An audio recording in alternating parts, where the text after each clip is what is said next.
So in the given problem, he has given two subsystems whose gains are given as k and g1, and also is given the errors associated with these two subsystems when it is subjected to step input as 0 and epsilon 1, and he is asking what is the error associated with the output for the given configuration.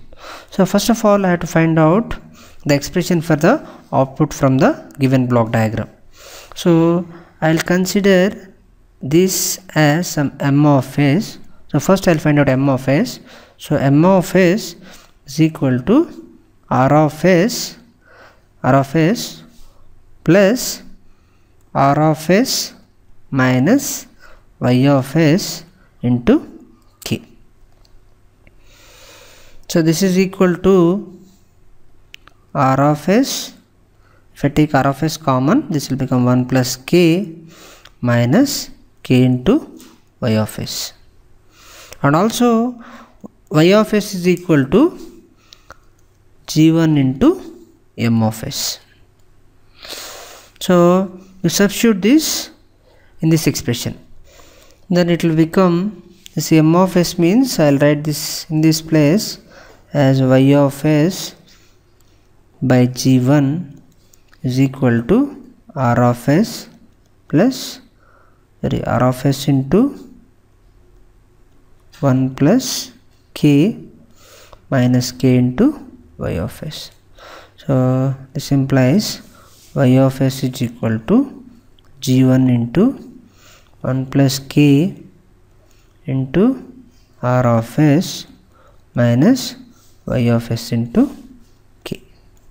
So this implies if I take y of s common, this will become 1 plus g1 into k is equal to g1 into 1 plus k into r of s.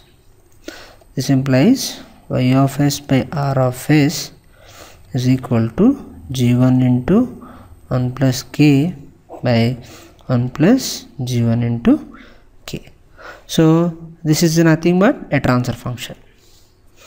So once you know the transfer function, the error in output is equal to the error in g1 plus error in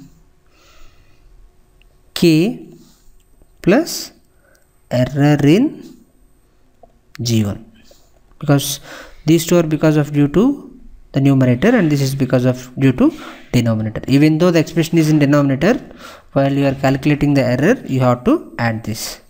So this is equal to error in g1 is epsilon 1, error in k is 0 and error in g1 is epsilon 1.